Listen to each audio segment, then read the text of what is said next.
Good morning, good afternoon, good evening from wherever you are tuning into this session of the Daring Cities Conference.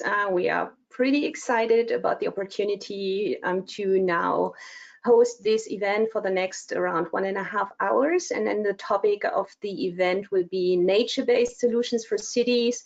What are they and how can their uptake be increased?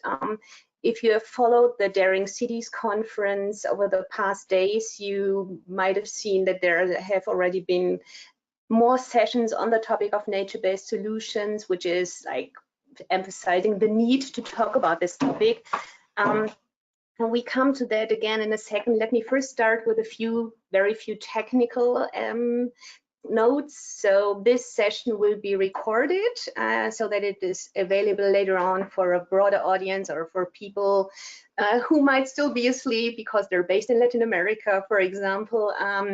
You will also see that all of your microphones or all the microphones of the participants are muted for purpose. If you have questions, please raise them in the questions and we will try to make clear or try to guarantee that we can answer and discuss as many of the questions as possible. We actually hope for a very vivid and lively discussion in this event. And another note on the structure, we will, after a very short introduction, get some introductory statements from all our panelists. We do have a very exciting panel with a lot of very knowledgeable people. And then in the second half, we will hopefully get a little more interactive with a bit more on a question, answer, and discussion style. So yes, please already think about potential questions, and as soon as you have some questions, either to the general panel or to the panel in general or to a specific person, feel free to raise them. Actually, this session is the one out of 3 sessions which are hosted by the United Nations University, the Institute for Environment and Human Security, that I also belong to. I'm a senior researcher there on urban topics, but also nature-based solutions for urban areas. And it's, well, we're having this cooperation with ICLEI since the beginning of this year. We are pretty excited about it, and we hope this will only be the beginning. And there will be another session in the next week that I'll talk about in the end. So after that very long introduction, starting on the topic of nature-based solutions, and then what are they actually? So nature-based solutions are that there's a whole range of nature-based solutions which all contribute to sustainable development. And just as a short introduction, there's this slide which on the left is showing you that figure from IUCN on different purposes and then benefits of nature-based solutions for instance, risk reduction, but also for climate adaptation and mitigation, and in the very end for environmental management and for sustainable development and human well-being. And among others, they can also be included and introduced and used in urban areas. And here I'm taking advantage of a publication, of a figure from a publication that you will hear about more in the course of this session from the recently published Words into Action on nature-based solutions for disaster risk reduction. So you can see that there's a whole range of different measures and mechanisms which might be applied in urban areas and which would have benefits for reducing risk, but also for creating more livable environments for human beings. So overall, none of those measures are particularly new or challenging or very complicated to be introduced. So for instance, you can see like retention areas or conservation of nature reserves, of urban nature reserves. It's already being implemented in many cities, yet Apologies the full... for interrupting. Can you move to the next slide, please? Oh, I'm sorry. Don't you see it? So you're still with the first slide? Yes.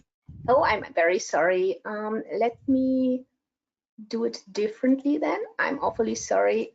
I'm very sorry. So now you can finally see the slide that I've been talking about for the last couple of minutes. And on the right side, you see that list of nature-based solutions for urban areas that I've been talking about. And I would argue that they're not like too surprising. They're already known.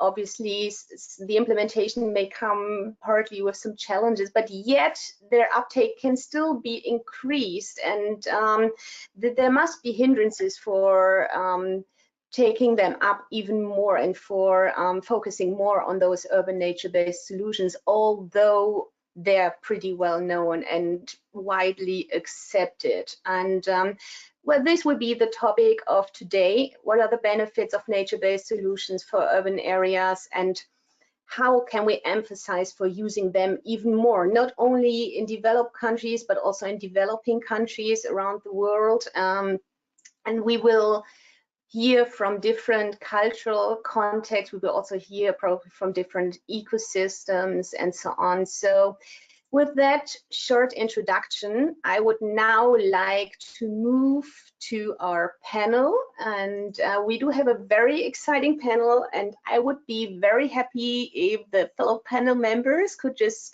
switch on their cameras briefly.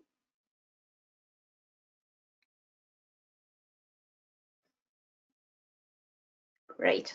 Many thanks. So right now you see there's 3 panel members. With 2 more, we're still having some technical issues. I hope while we're talking that they will show up and appear here.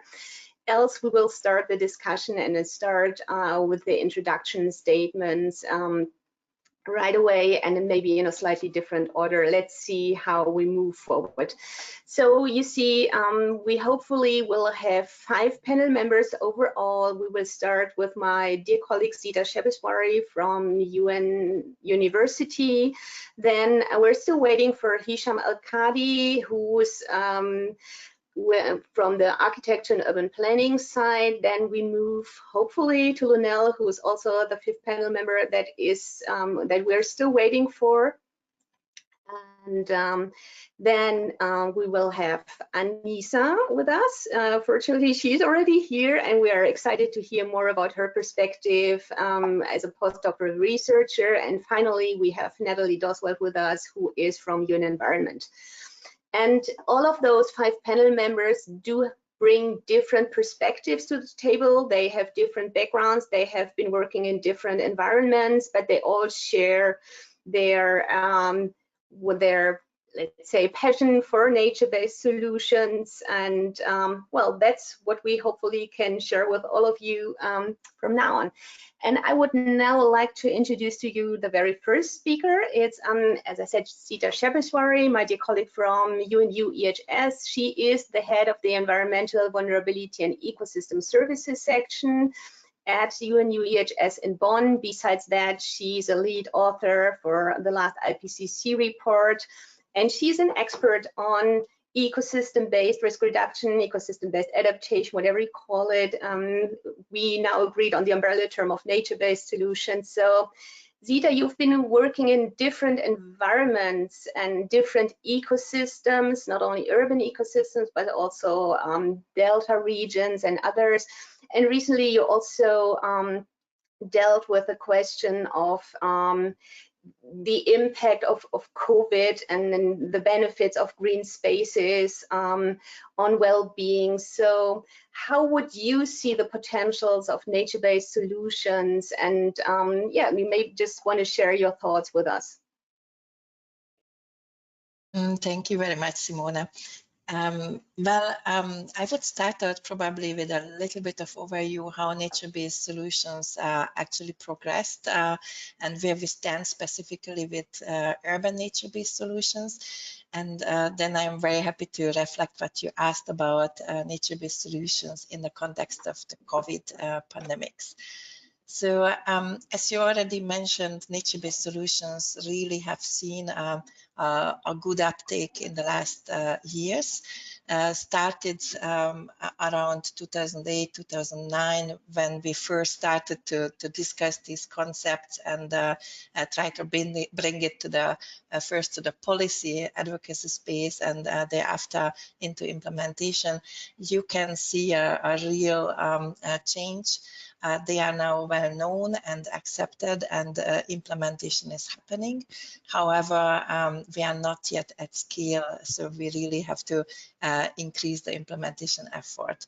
But to do it, we really need a strong scientific background, scientific evidence, since all these different nature-based solutions are implemented in different contexts, and that different context actually changed the overall utility and the evidence we need to provide. So what I would like to start with is that in the frame of the Partnership for Environment and Disaster Risk Reduction, called PADR, United Nations University participated in a large-scale review process. The process was led by one of our colleagues at UNEP, Karen Sadmaier, and what we aimed for is to bring together all available evidence on the effectivity of these nature-based solutions in different contexts. So summarizing the evidence-based scientific evidence.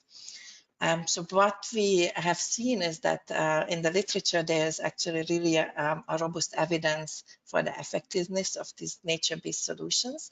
But there's a huge difference if it comes to the geographic distribution of that evidence, and also for the scope. So in different ecosystem environments, the evidence is stronger or less strong. We have seen in this review that there's actually still a lack of evidence for drylands, also for watersheds, and to a certain extent also in coastal areas. And if we look at the regional distribution, there's not enough evidence yet in Asia, Oceania, Africa, and also Latin America. So when we come now to the urban areas, I have a good news for all of us, because evidence is actually strongest in the urban context. So we have a really solid scientific basis to implement these nature-based solutions in cities. I think this is a really good news, because we do not start here at scratch. So we are kind of well established in terms of science. Most of the measures in urban areas have been implemented in Europe and in North America. So this is something I would like to point out, that we really need to do more, especially also in developing countries. I actually often get the question, are these measures only for developed countries? And what my answer is, no, not at all. This is where we have good documentation and well-developed scientific evidence. But in my opinion, in developing countries, these measures have very great utility, and they are very meaningful. So I would really advocate for more science and more implementation in those contexts. So if it comes to the type of measures, we have a lot of reports on constructed wetlands in urban context, or permeable sidewalks, green rooftops, so many times in the context of urban flooding. But if you think back on the more historical literature, of course, there's also a lot of evidence on reduction of urban heat island, generating, so to say, ways for cool air entering city centers, and so on. One more thing which is emerging, that there's a growing number of studies in China, most of the time focusing on the sponge city concept. A sponge city is structured and designed to absorb and also capture rainwater. So it's again linked to flood risk reduction, but then it's designed in a more holistic manner, so that it benefits also irrigation, for example, then urban green areas, and provides as much as possible social benefits. So coming to the social benefits, I would like to turn to the COVID pandemics. And what I am telling now is a European experience, but they may be felt also in other regions, and it would be an interesting discussion to learn from you. So what we experienced during the lockdown time, so March, April, May of this year in Europe, was that many people actually discovered or rediscovered urban green areas, parks, urban forests, lakes, riverside, for relaxation, just to get out from this anxiety to sitting at home and not being allowed to meet other people, to go to work. And in many countries, at least in Europe, it was still allowed to go to a park to exercise, usually alone or maybe one more person from your household. But I have talked to so many people who really use this opportunity to go out, to get fresh air, relaxation. And this is an observation. It's linked with a lot of scientific evidence on how urban green in general benefits physical health, but also mental health. So it helps to restitute yourself, to recover, to relax, and to release stress. And if you observed similar things in your environment, I think this is a very strong motivation to actually keep the focus on urban green development also for the future.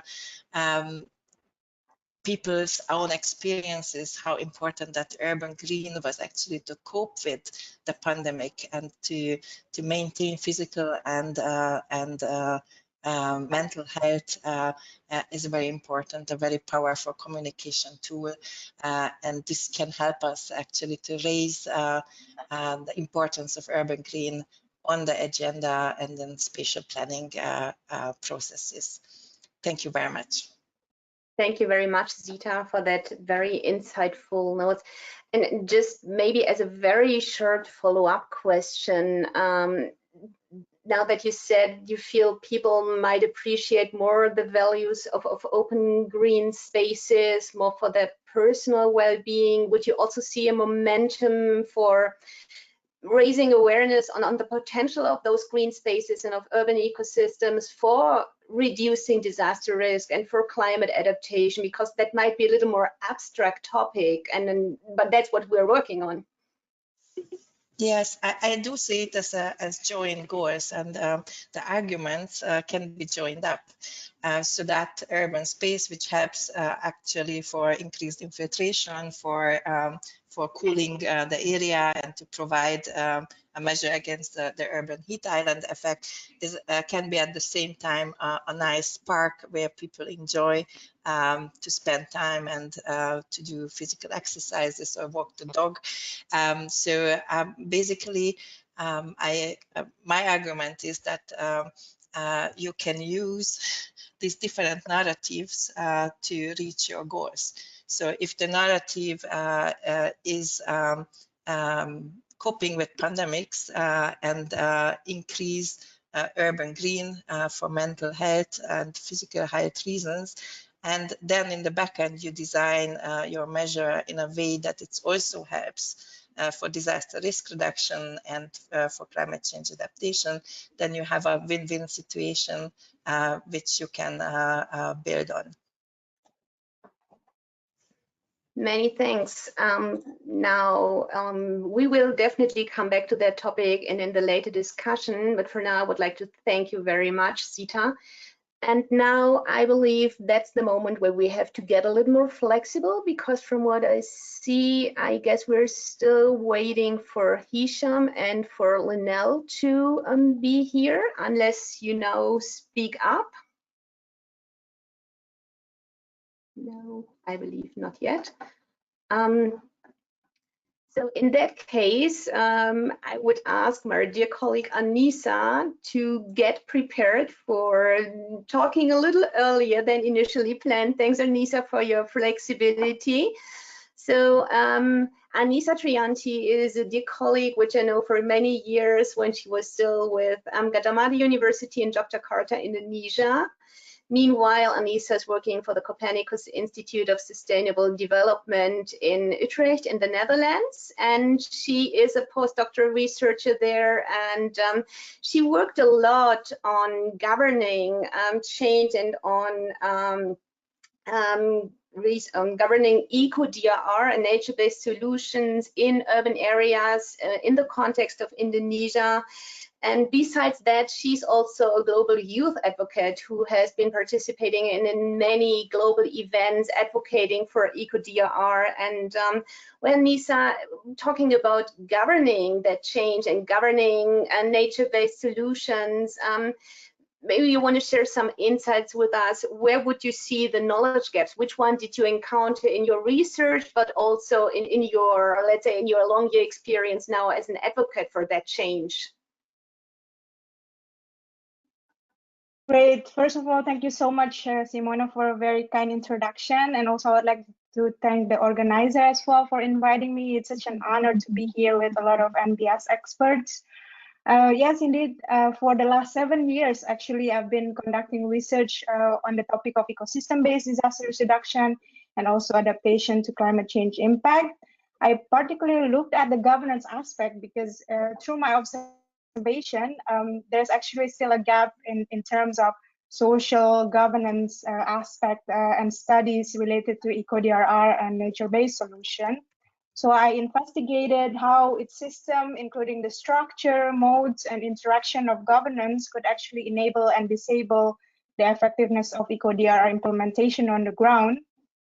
So I found that governance is a very important concept and theory. There are different theoretical stands, of course, but it is particularly important to study that because governance steers our actions to solve societal problems. And I'm very, very glad to see that more and more movement to increase the importance of studying governance in science and also in research agenda related to DRR and CCA. Well, I did the research, my PhD research was in Indonesia and also in India, and it relates more to the mangrove ecosystems, not necessarily on urban area, but as a buffer to urban area. So in the MAC in Indonesia is more of a peri-urban area, which is very important peri-urban area to ensure that the coastal area in parallel to this area are protected with this ecosystem. So the result of my study, I highlighted 4 success factors to enable effective implementation of eco-DRR. First is effective coordination. So this is very important to streamline the effort, the NBS or eco-DRR and EBI effort for bigger purpose, such as resilience and sustainability. So in the context of coastal cities, for example, it is important to look into ways how eco-DRR can be an integral part of integrated coastal zone management and governance. And the second success factors is a goodness of fit. This entails synergies between problem definition, instruments that are used, and also actions on the ground. The third success factor was social mobilization, which is important to mobilize society and societal actions and to facilitate participation, especially on the ground. And lastly, the learning and adaptiveness is also very important success factors to increase adaptive capacity and also anticipate future threats. Maybe I can tell a little bit in terms of learning. It includes also the importance of having a systemic knowledge input. This require a very strong inter and also transdisciplinary knowledge, which through my research now, I found to be a very important knowledge gaps. And this interdisciplinary input become one of our focuses and also research agendas currently at the Water, Climate and Future Deltas Hub at Utrecht University.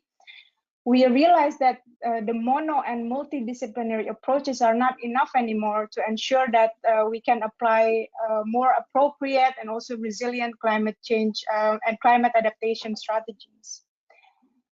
Maybe for the case for nature-based solutions, for example, we need to understand the biophysical aspect, the socio-economic, governance, institutional, and also legal and finance conditions to be able to define an appropriate climate adaptation pathways for the future.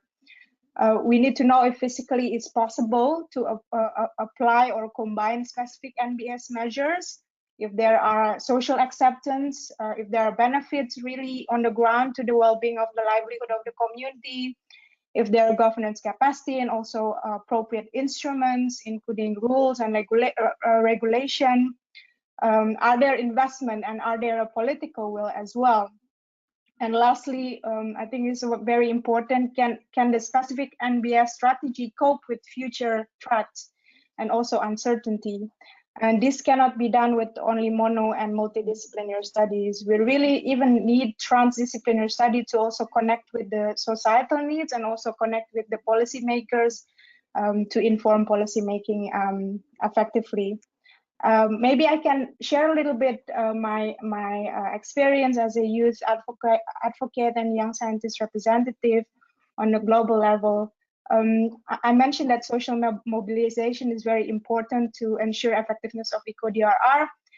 Based on my work at the global level, advocating for youth and also young scientist engagement, I've seen many of these youth and young scientists who are working on so many different layers of society. As young leaders, students who are working on the ground with their community services, researchers, civil servants, up to higher up, the youth activists who are really constantly and passionately promoting for NBS. But I also think that there is still lack of recognition and awareness beyond this rhetoric and also tokenism on social media. You see that this is a hype issues to support youth. But we really need to enable them to mobilize their voices and also for them to be able to contribute to the debate over this nature versus development or nature versus economy, which we hear almost everywhere. But they really need a strong support from intergenerational support, but also political support as well. And maybe a last point, the advocacy about nature-based solution at the global level is now really massive, like what Zita already mentioned, thanks to all of your work with PDRR and the UN and also other international agencies.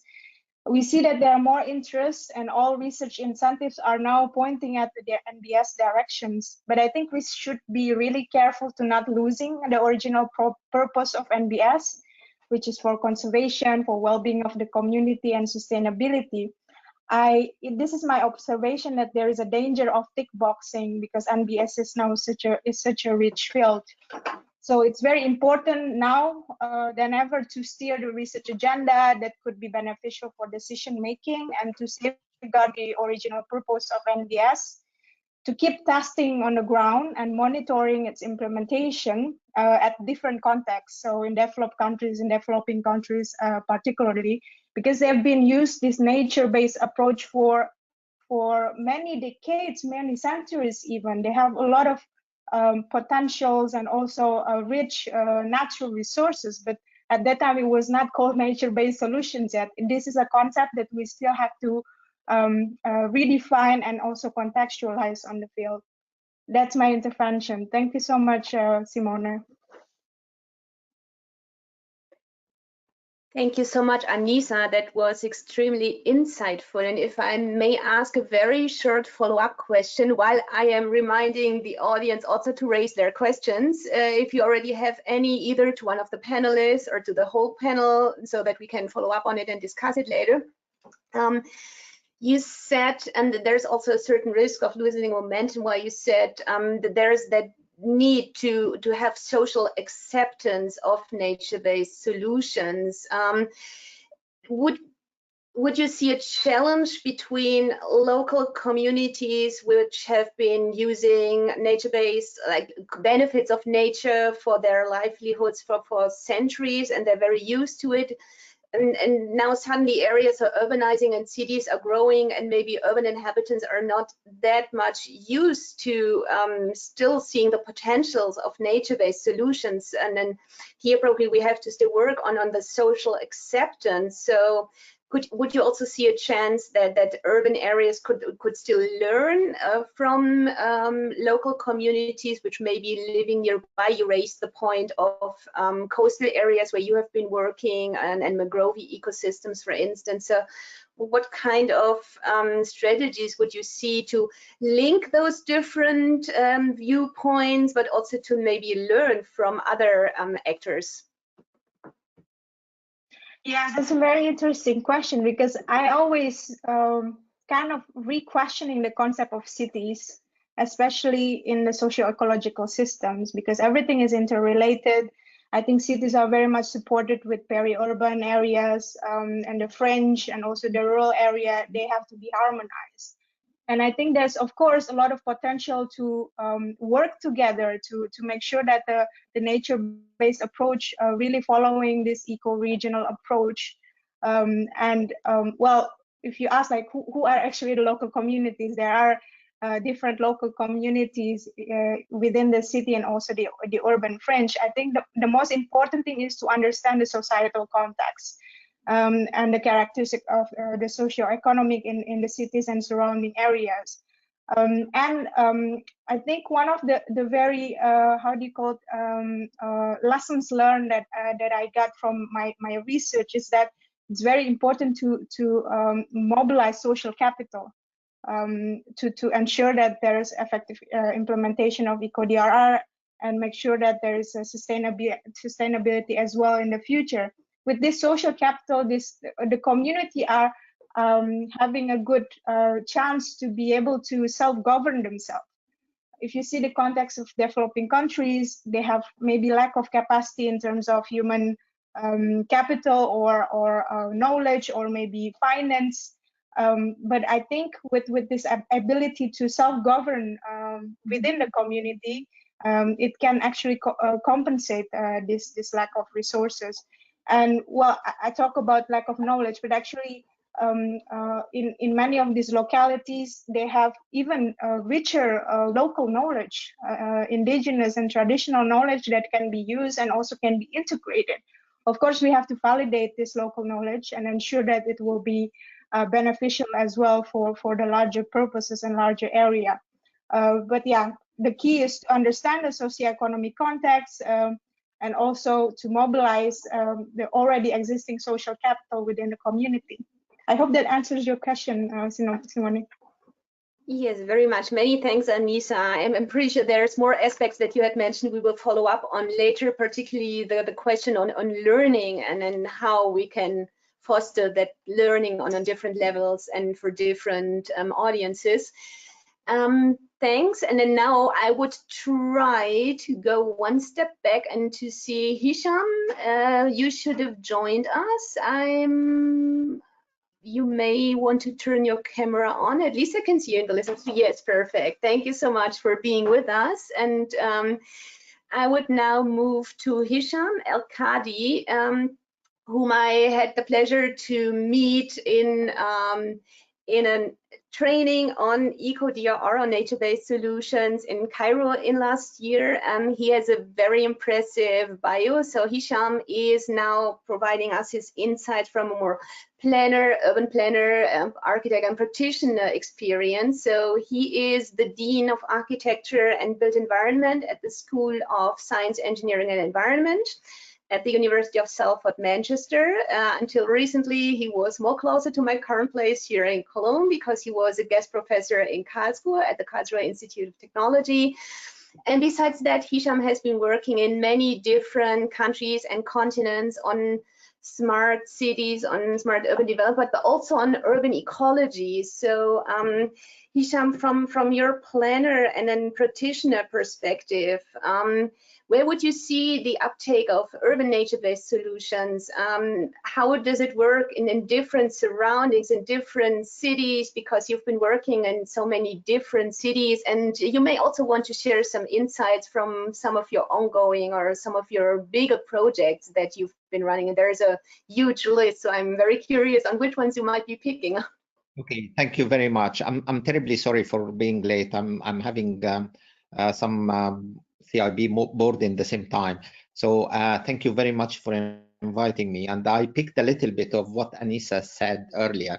And I think what Anissa said is picked up this interest linked to the context, because that's what I've learned through the years, that every situation is very different. And when you apply NBS in different situations, it's not just the society and knowledge of the context, but I just learned how the politics of the place play a key role on the success of any project, as well as, of course, the knowledge, the society, the ecology of the place as well, and the economics around it. But also the planning laws. The planning laws, I realized that it has major impact. So I have some slides there. I mean, would you be able to put that up, Simone, or? Excellent. Right. So I picked for you three, and I believe I have only 5 minutes. So I picked for you 3 different examples just to press the points I raised now about the context.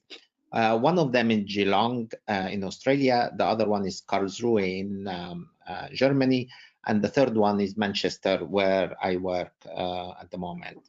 Next. The 3 cities, and I will give you, the 3 cities have very different reason and very different application for NBS. So to give you an example, Geelong in Australia, which is the first column there, we have a big project called Vision 2. It's about 90 million Australian dollars to regenerate the city centre. And the context in Australia is hugely different from anywhere else. It's a car-oriented society, and you have some slides there. You don't have to read them, but to give you an average car ownership in Geelong area is 3.2. Can you imagine 3.2 per household? That's the average. So it's a very car-oriented society. The city is mainly grid network, and but it has a beautiful setting, absolutely beautiful setting. You can see the bay there. And what we tried to do is to take the project was for me to take cars off the city, the main spine in the city center, and create a green infrastructure linking 2 botanic gardens on the east and west of the city. And that was interesting project, and I can tell you more about that. But in a different way, Karlsruhe, so the problem there was political, was cultural, because of the car-oriented city, beautiful setting, and the politics were very difficult. In Karlsruhe, it was the complete opposite. The Green Party are very strong in Karlsruhe. They actually want everything green. They don't want any other development in the city. And what we try to do is to link the city center to the Rhine, which is just outside the city. So in order to make that, we wanted to connect all the green corridors in the city and link them to the Rhine. And as Anissa earlier said, the region here was very important. So the whole of the Rhine region, there is a development going across collaboration between all different cities, from Strasbourg to Köln to Karlsruhe and Mannheim. And this relationship in relation to NBS was quite interesting.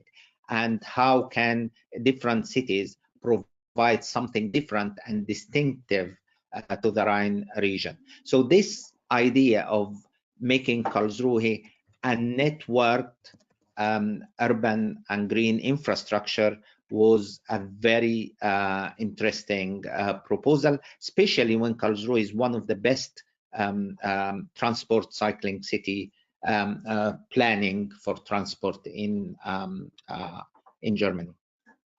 The third one is Manchester. Sorry, I think I lost. The third one is Ignition in Manchester, and again that was a very different proposal, and we have a big project from EU funded. I don't know for how long that will last, but it's about 6 million euro, in which we try to push the green infrastructure and increase it by almost 30% in the next 5 years. And that project allow us to have something what we call a living lab, in order to understand the technology and the relation to business and investment. And that's another element of NBS success, is how to make it possible for the investors to get the money. So next slide. I only got 2 slides, I think. Next slide. Right. So carry on, or just next. All right. So sorry, I just put for you here all the variables that I thought that affect projects of NBS, from politics, culture, data, planning, and connectedness. And I just put plus and minus against the 3 cities, and we can go in details about that. But you can see Karlsruhe was very easy setting, but very difficult in a way of linking it to the economic background of the region. While Australia was very negative, but they have an incredible good potential, and we were able to push forward the project. Next. Sorry, I don't want to speak too much, so I want to make sure. So I just in summary about the 3, and I'm quite happy to have any question about each context, but it varies so much. And as Anissa said, it's moving from political will to the culture of the place, like the problem of culture in Geelong, the ecology, the economics of the area, what we mean by smart design, because all the 3 cities would like to smart development, but what we mean by that, and how can we build urban ecology into that, sort of promoting NBS in those projects. Education is key to all that, so demonstration of precedent, and what I call green analytics, which is a new area of looking at large data analytics, and the amount of data we got nowadays in our cities, and how we use it for our own benefits.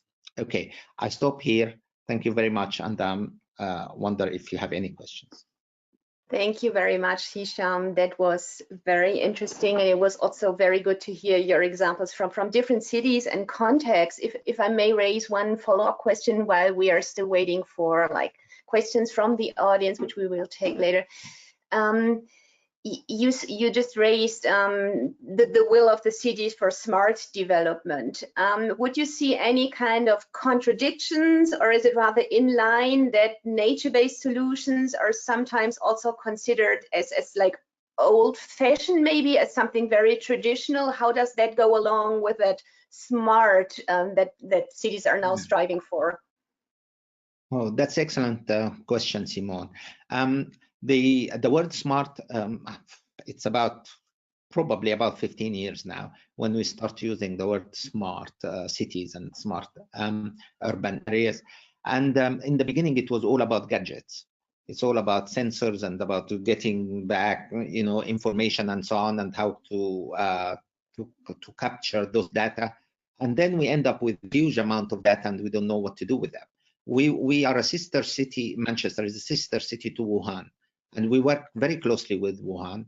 And Wuhan was mainly interested in information technology in the beginning, but that changed very, very quickly. Even in China, it's changed very quickly. And they start talking about people and how people are. It is servicing for people and governance and so on. And I always argued that this couldn't be the case.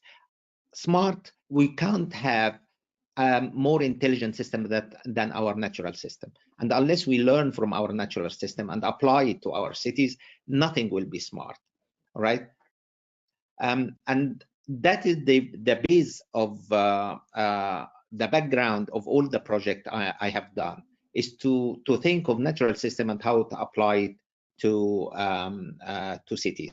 So it's not about either tradition or sensor or cutting edge IT. It's about looking at natural system, learn the principles of natural system, and try to apply to our cities. Things like a cyclical system. I'll give you one example because that might create some discussion because it's a bit provocative in there. That we always talk about conservation. I don't believe in conservation because conservation means that we try to do to have things less, right? So we reduce the use of resources. We don't have to. Natural system don't reduce the use of resources, but use it very efficiently. So if we can use our resources absolutely efficiently and in a cyclical way, we don't need to do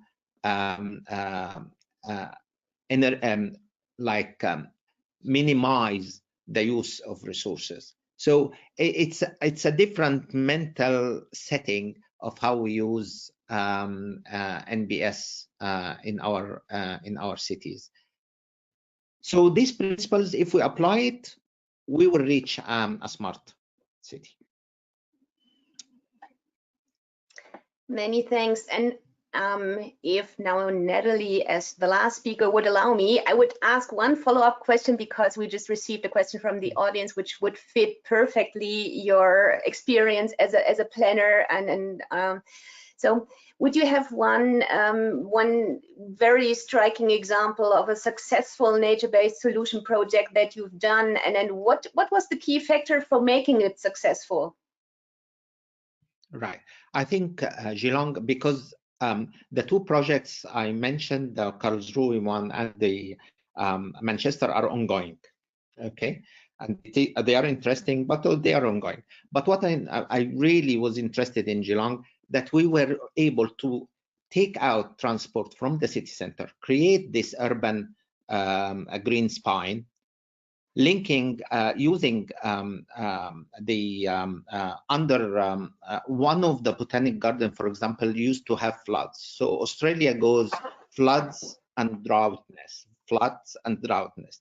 So what we try to do is to maintain these cycles, use the water when we have floods under in tanks underground in one of the botanic garden, and irrigate the spine with this water. So we create that sort of interesting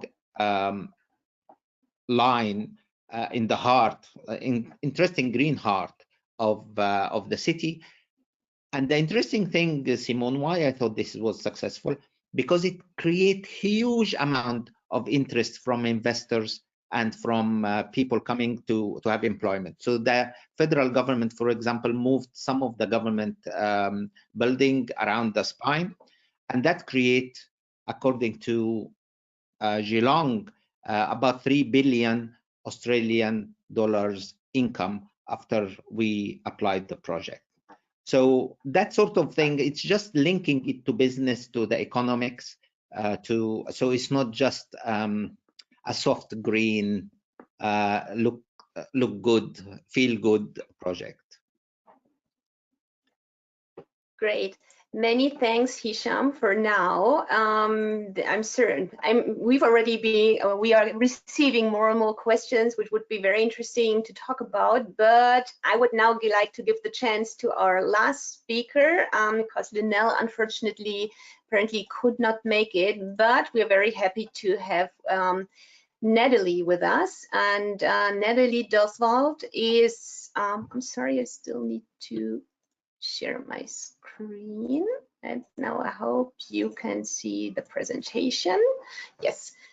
So our last speaker of today is Natalie Doswald, and I'm sorry for making you wait a little more. Natalie is an ecosystem-based adaptation and ecosystem-based disaster risk reduction expert with UN Environment, to be more precise, with the Crisis Management Branch in the Policy and Program Division. And Natalie is also, let's say, our go-to person for quite a while when talking about well, capacity development on that topic, because that's what you're heavily engaged in many different contexts, continents, also in networking and forming regional networks. I don't want to take away of your presentation, but so you're with your perspective on the international organization, where would you see the demands in learning and being more capacitated on that topic, and then how are you addressing them? Please. Thank you, Simone. I think the first point I want to come to in terms of capacity building and learning over time on nature-based solutions comes with actually one of the most simplest issues has been the terminology and the development. It seems nearly like every few years we as the conservation organizations come up with a new way to explain how nature can help us. And yes, nature-based solutions was something that was coined quite a while back, but wasn't really used as much as other terms such as that you have heard today. You have heard about ecosystem-based disaster risk reduction. You have heard about ecosystem-based adaptation. You have also heard the terms green infrastructure, green belts, green corridor, and lots of other things. And all of these terms have, unfortunately, sometimes created a lot of confusion. Whenever I go out to a different country or meet someone, there's always the question, well, how does ecosystem-based adaptation relate to nature-based solutions, or relate to disaster risk reduction, or relate to green infrastructure? So which is, on the one hand, a bit unfortunate that we get stuck with the basics, but that's often one of the first things that I find we need to go to and need to help shed light on what we mean about all these things. And I guess one of the reasons we have all these different terms is that, you know, for many years, different organizations, different people have discovered, let's say, the uses of nature. And also just to say that even before all of these terms existed, these practices have been used forever, really. I did a literature review quite a while back on, at the time, the most popular term was ecosystem-based adaptation. And you find that in the literature that had been studied a lot, but that term, which was new, obviously had never been used. But we find other things such as sustainable management, we find environmental management, we find even just, you know, people talking about planting grasses on roadsides as a way to improve the environment in different ways. So that's, I think, sometimes one of the first things that we always come back to is just kind of clarifying this landscape of terminology. It's unfortunate that we have to start there, but that's often where we find. Then the next question that always comes is, okay, so this is great, but how do we do it? And that is something that I think is a very valid question, because as heard also from the previous speakers, it really does depend on your context and on your region, on the ecology of the region, of the social part of the region. And so there is often a need to help and work with different people on how to implement. And as you can see on the slide on your screen, I'd like to mention the Partnership for Environment and Disaster Risk Reduction, which is a large partnership of different organizations who you can see their logos here, who really provide a lot of this knowledge and know-how on the topic of, so originally this partnership often used to talk about ecosystem-based disaster risk reduction, which is a subset of the overall branch or the overall term of nature-based solutions that we use today, right, as our main term. So these organizations have provided a lot of guidance, guidelines, and information on the topic, and as well have been working on advocacy on the topic. but also you will find not just with all these people, you will find kind of a lot of information out there which we can help distill. And so as such, we have tried to work together to provide some useful knowledge products for different let's say audiences that may need to know how do we do nature-based solutions. And if I have the opportunity, which I didn't know Simone has given me, to talk about two main ones that have been released really recently. One of the main ones, which is, let's say, more overarching overall, is we are producing a massive open online course on nature-based solutions for disaster and climate resilience. So this is a course which is open for everyone and has different units, let's say, targeted towards different types of people. So we have one targeted for youth and communities, one for business, one for policymakers, one for engineers and practitioners, to kind of broach the how do we implement nature-based solutions. Now, the course can be taken, let's say, two ways. You can view the course and just get a general understanding, because it really is the language is meant to be as simplistic as possible so that everybody can understand. But then you can also, if you want, dig a lot deeper into any of the supplementary materials to learn more. And the course will be coming out starting in January, but I would like to kind of maybe whet your appetite by showing you the promotion video of this course. The world is facing unprecedented challenges, and humanity is faced with a choice: continue on our unsustainable trajectory, or stop, listen, and learn from nature.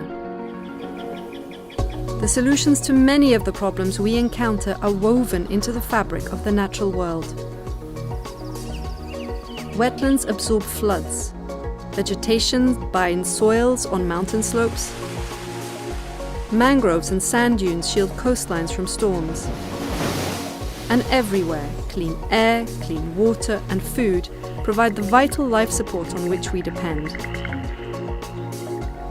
In this free, massive, open online course, you will learn about how nature-based solutions can improve our resilience to disasters and climate change impacts. You will also learn about what you can do to make a difference by getting involved, whether as a youth leader, practitioner, policymaker, business owner, or just a concerned citizen. By working together with nature rather than against nature, we may just be able to create a better future.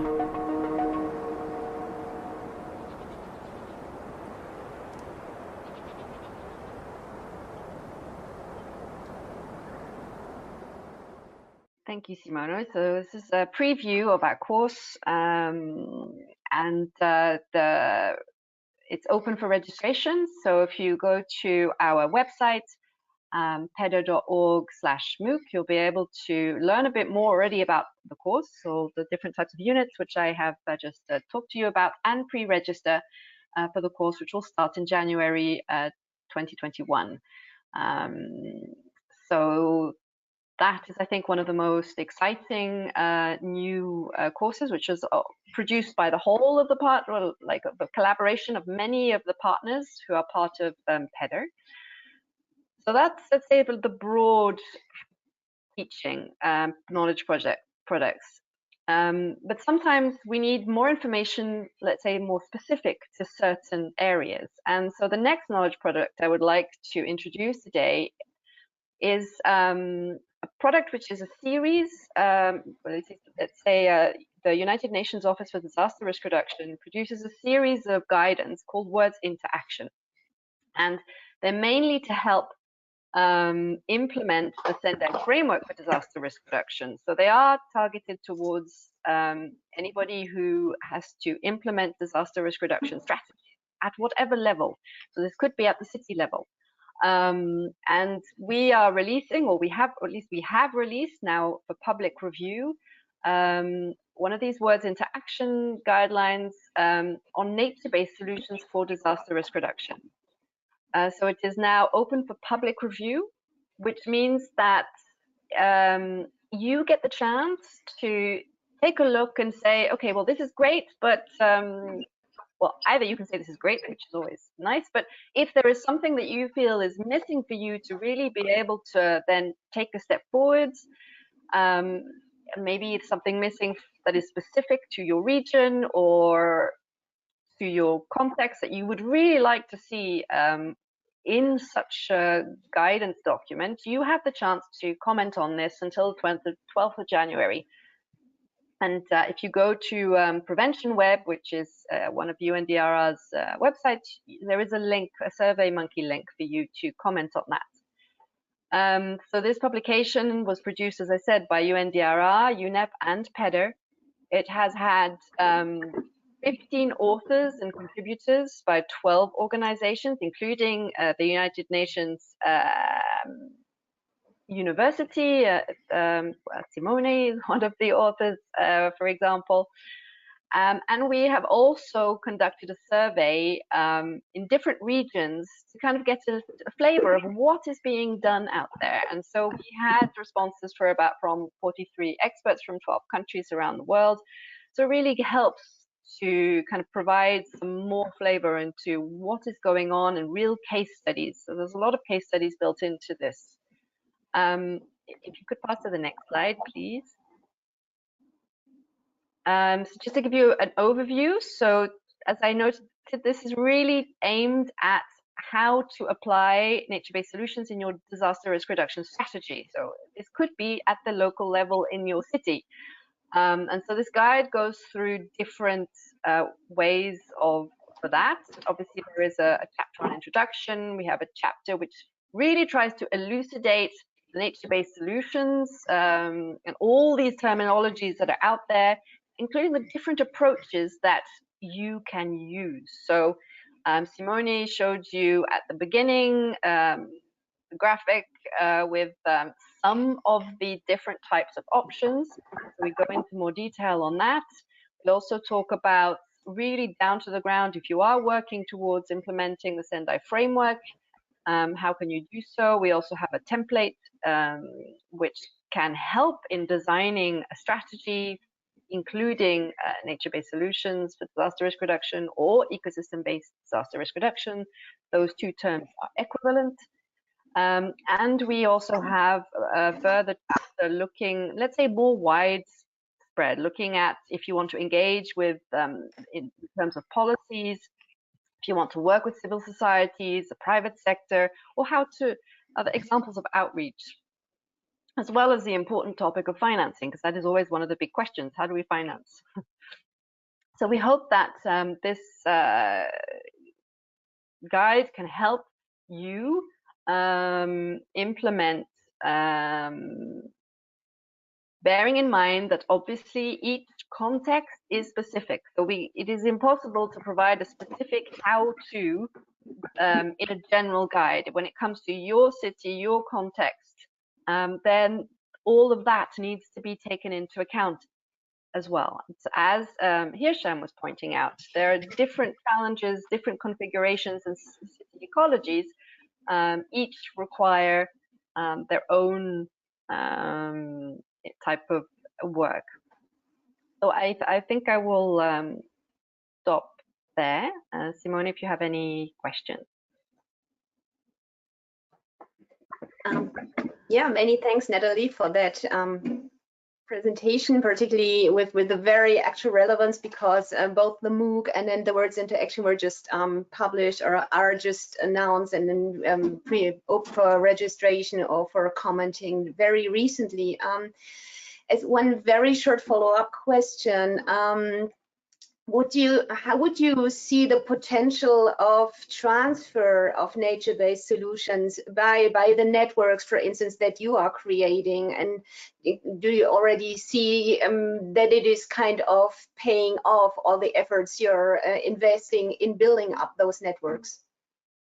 Yes, I think so. So yes, I suppose one of the things to mention is a lot of these networks are composed of university professors and in all different countries. And this is important because we have kind of worked with them to give them the tools and the skills to teach to master's students or even undergraduate students. Sometimes they use that on these linkages between the environment and disaster risk and resilience, and also climate change adaptation. So this allows, new generation of people with knowledge, but also with the will to research and to build new knowledge in different countries. And I think this is essential for our future. More essential than actually producing a guide, if you ask me. It's really building up the next generation with awareness and new knowledge.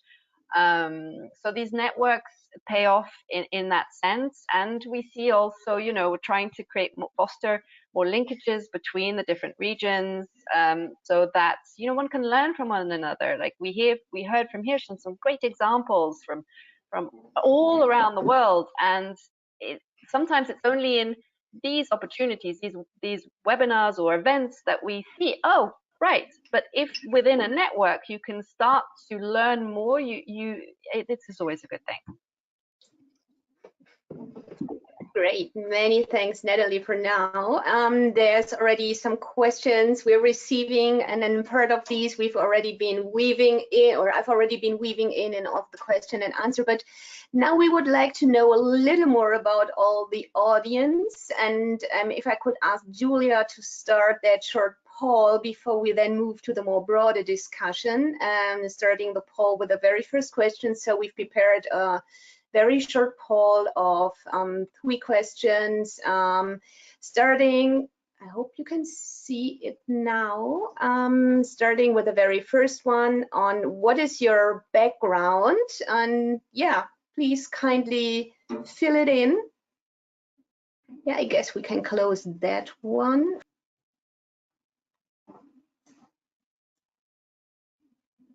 And the next question, the second one, is what continent are you tuning in from? We were assuming maybe it's a little less people, unfortunately, tuning in from Southern America because of the time difference, but for us it would be very interesting to know, as this nature-based solutions is such a global topic, from where people are joining us right now. Great. So we see there's a majority from EU, Northern America, and then also quite a significant number from Africa and Asia. And well, maybe colleagues from Latin America might turn then to the video. And the third question, which I'm asking Julia to share now, is well, what do you think, in your perspective, what is missing most to have a stronger uptake of nature-based solutions? Obviously, there would probably be more answers. We were a little limited in how many answers we could give in such a very short poll, but these were based on some, let's say, pre-discussions, the most significant ones we came up with. And in this case, you may also tick different boxes. Many thanks for participating in that poll and for providing such interesting results. So you see, and then the third question on what's your perspective on why is that uptake not as strong as it might be? Political will is the #1 answer, and then probably, and then it's cost-benefit assessment, so the more economic perspective, while more knowledge on the portfolio of measures is the last mentioned one. So apparently that's not the #1 priority. So over the last years, a lot has been done in raising awareness on what kind of measures would be available and how they could be implemented. And now I would like to move to a more broader discussion. I would like my fellow panel members to join me by tuning on their videos.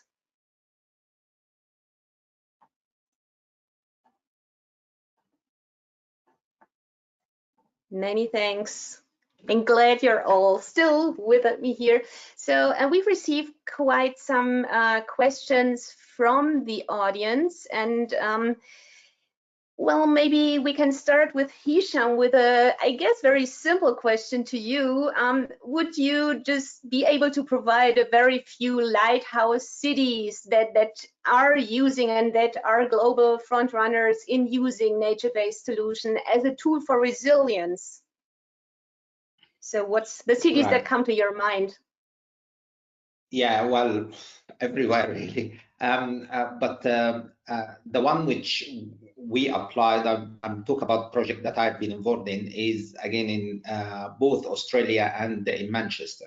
So in Australia, we used it for, as I said, to mitigate against drought flood cycles in the city. So we used NBS to be able to maintain use the flood system and the drainage system of the city as a whole in order to provide this green infrastructure.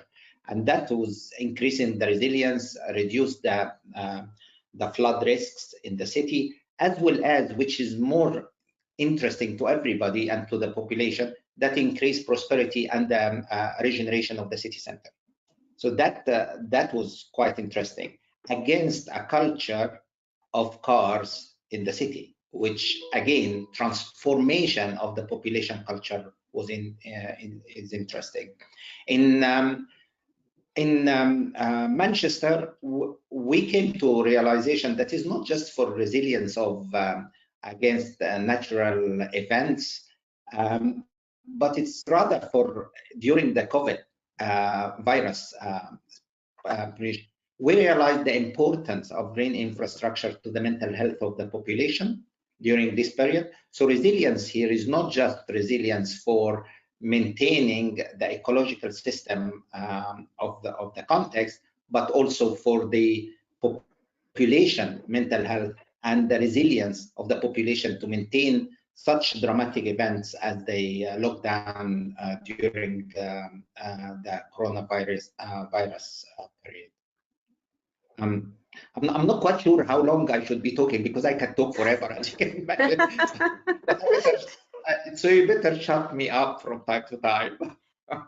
Right, then so I would shut you up right now, because we have 15 minutes left. And the two examples you mentioned, they're definitely like global front runners, but they're both from the global north, so to say. So another question we received is on constraints of space and open land. Obviously, there are space constraints. That's a dominant issue in urban areas, but let me turn to Anissa and her background on Indonesia and an emerging economy, but also a country with a high share of informal dwellers and informal activities, which may put additional burden on land and on planning.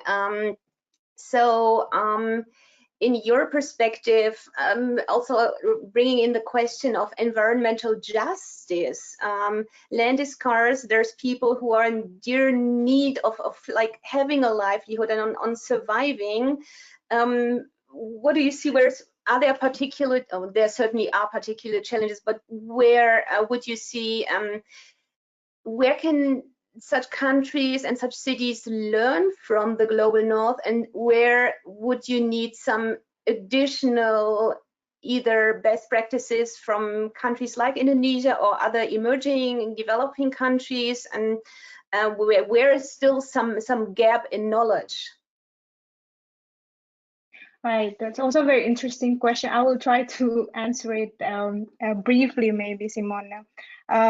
Yeah, I think here is where planning aspect is very important. And I think we have seen many examples of practices, sustainable land use practices that kind of combine the purpose of land for economy, but also for well-being and livelihood of the community. In the case of Denmark, for example, where I work on my PhD, there are a lot of international organization and also consultancy working on the sustainable livelihood through the shrimp mangrove combination, shrimp farming. And that actually goes pretty good. I mean, there are incentives to the local community to also conserve mangrove areas, the coverage of mangrove areas, but also considering their need for improving their livelihood. But I guess the question would be then, how can we upscale this, and can we actually have it in the larger, how do you call it, larger scale? Because again, if we talk about coastal cities and also development of industry, sports, this cannot be done with the patchy projects. Then we need to find a way to kind of upscale and do mainstreaming. I know that many of the EBA EcoDR experts are maybe bored with this word, like how to mainstream EBA, EcoDR, NBS to the national policy, but this is really still a challenge in developing countries. I remember I went to the global platform for disaster risk reduction, trying to promote NBS to our policymakers in Indonesia. And I got a very interesting question. What is actually NBS? What is actually EcoDRR? How do you define that? We are actually already doing it. So there's a lot of this how-to question that I think Natalie really addressed with her presentation of this words into action guideline. We really need that. And to be honest, this concept is really European driven, really global north driven, but I think it's very important to contextualize it in the case of developing countries, the case where we have lack of resources. And again, the debate about this nature versus economy, nature versus development, we will never get over it, especially in the countries where we still need a lot of economic improvement. I don't know if that's answered the question, but I'll be happy to elaborate it further if we have time. That was a very interesting and kind of provocative answer, also raising the concern on the focus on the global north. And then that reminds me of one anecdote when we were putting together like the very first MOOC on EcoDRR and some local case studies. I remember that my Egyptian colleague at some point called me and said, yeah, I'd like to include your case study from the German context into my teaching, but my students have never been working on a forest ecosystem because we just don't have it here in Egypt. So you got to explain it more, and you got to have more examples from ecosystems and from surroundings which we have here. So question to Zita, I know you're teaching on EcoDRR and on EBA in very, let's say, intercultural context with a global, with an international student audience. What's your key learnings as a lecturer, and then where's the entry points, where's maybe the knowledge gaps, and then what do you see as a teacher, where do we need to do more in terms of delivering the message? Thank you very much, Simone. Yes, I think it's really important that the documented examples are largely from the global north, so to say. And if we are talking about, for example, Africa, there are not so many documented examples, but it doesn't mean that people cannot connect to these approaches. So basically, we have to find the entry points. Just as an example, in Ghana, the second largest city, Kumasi, was called Garden City. And this appeared with time because development went on, and most of the garden and the green areas have been lost. But this is something the citizens of Kumasi recognize it, and they know the history of being a garden city. And there's also a recognition that it would be actually nice to regain it. And I think this is what we need when we are talking about these approaches, to find the local angle, to find a connecting point. And if forest doesn't communicate, then we shouldn't teach forest in that context, right? But find the angle the people can relate to and what is meaningful in that context. When we are teaching, of course, our course is very international. So the students are coming from very different contexts, but 2/3 of them usually from developing countries worldwide. So what we are trying to assure that the examples spread across the different geographies, and make sure that this impression doesn't persist, that this is something for the global north. And I also would challenge that actually Global South would need to learn from the Global North. No, I think the Global South can interpret this in that specific context, like in Kumasi, the garden city. So there is a root, there is something to speak to, and this is what we need to, embrace. Thank you. Many thanks, Sita. We have received quite a number of questions and around the water cycle and let's phrase it like this, the implementation of nature-based solutions while the climate and while availability of resources in the cities where those solutions should be implemented are changing already. So the question would be, and probably it's first to Hisham, and then let's see which other, and then probably also to Natalie in terms of education and capacity development. How do you deal with cities, and how do you plan for cities where you know the resources are depleting, particularly water, or where we are having more like changing weather patterns? So we have to plan for future climates, but we have to plan in a way that it is working today, but also being adaptable to the future. Where would you see the challenges, and then how are you handling that in your work? Hisham first. Right. All right. Thank you, Simon. That's a very difficult question, and I'm not going to pretend that I know everything in life. So what we do, wherever we work, of course, we've got experts to give us data about the context, about possibility. There are a lot of ecologists around to give us background of the ecological system in the context. The most important thing for me is to understand the ecosystem of the region and of the locality, because that gives an ingredient for the future. I remember when I was in Australia, in Melbourne, we had a big problem that the parks in the central of Melbourne was dying, and nobody knows why it's dying. Of course, we had droughts, a shortage of water in Melbourne, but why the parks were dying so quickly? And then we realized that it's the whole underground water streams in the city was interrupted by the skyscraper and the development in the city, and there was a huge big project in order to reinstate the underground water streams in the city, and that helped the ecological system. So every city had an ecological system that we need to understand first.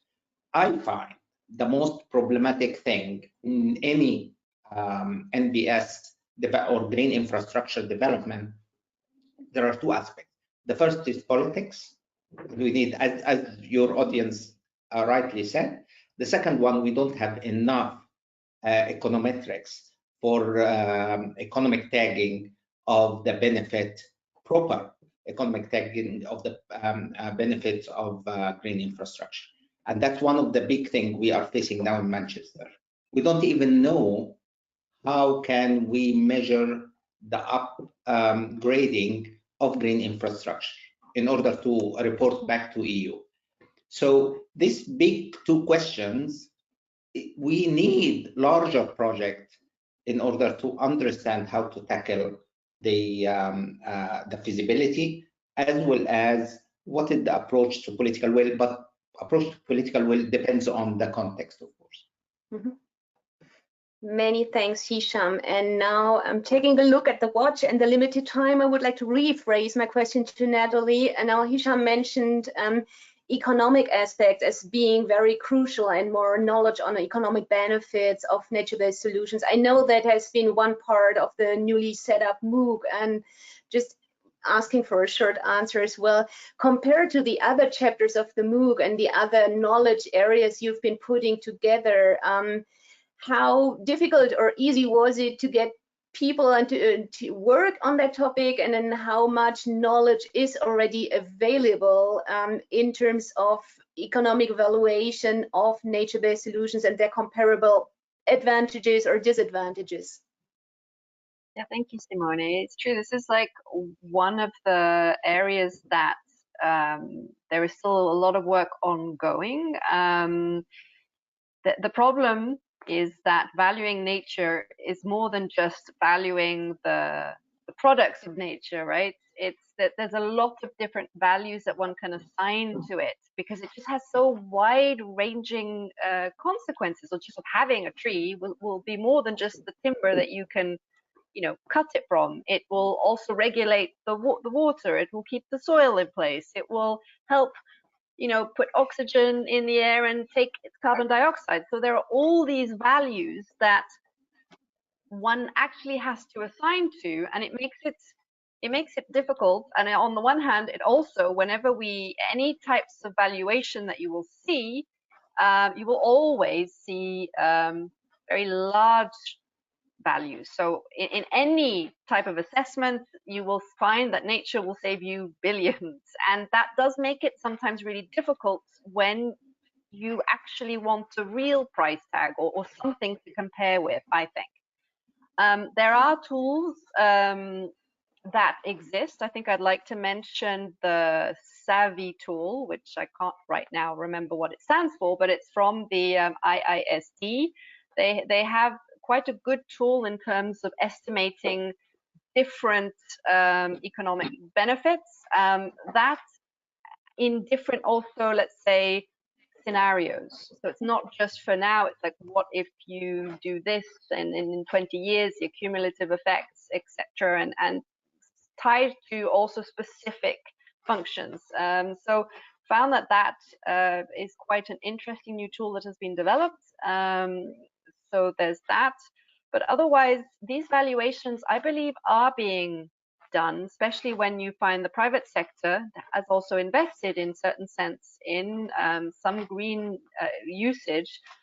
But very often, we don't have those results. They're not, if it's undertaken in a private context, this is not like research, which is then published. So it is very hard to dig into those numbers, which would be essential. So more, let's say, financial accountability. I don't know, there is a term when you kind of show what you have done in your sustainability and in terms of working with this, would be really valuable for the rest of the world in terms of real numbers and decision making. Many thanks, Natalie. Thanks to the audience and for your questions. Unfortunately, we couldn't answer all of them, but at least a number or a huge number of the questions we had received. We are already a minute over time, so let me close this session by thanking our incredible panel, by thanking Zita, Hisham, Anissa, and Natalie for all their insights, for being willing to join us for 1.5 hours and discussing. There would be so much more. We could probably continue forever, which is why we're taking advantage of all the audience members who've been listening to us by kindly requesting you to now look at the link we just posted in the chat. My dear colleague Natalie just posted it, which would guide you to a very short questionnaire, taking advantage of an international audience here which is interested in the topic. So by answering those few questions, you would help not only a thesis, but also a research project. And we would be extremely grateful if you would support us here. And by this, I would like to close this session by thanking all of you, by pointing you at the third and last session that EHS is organizing in the course of the ICLE conference, which will take place next Tuesday afternoon, European time, on urban transformation and coalition building. And well, thanks to all of you. Thanks to Natalie, not Natalie, but Natalie for being the back end. Also thanks to Julia for the technical support here. And I wish all of you a very nice rest of your day, and have a lovely day and the rest of the conference. Thank you very much, Simone. And I will be happy to answer any question if any of the audience would like to send it. Thank you. And thanks for your invitation.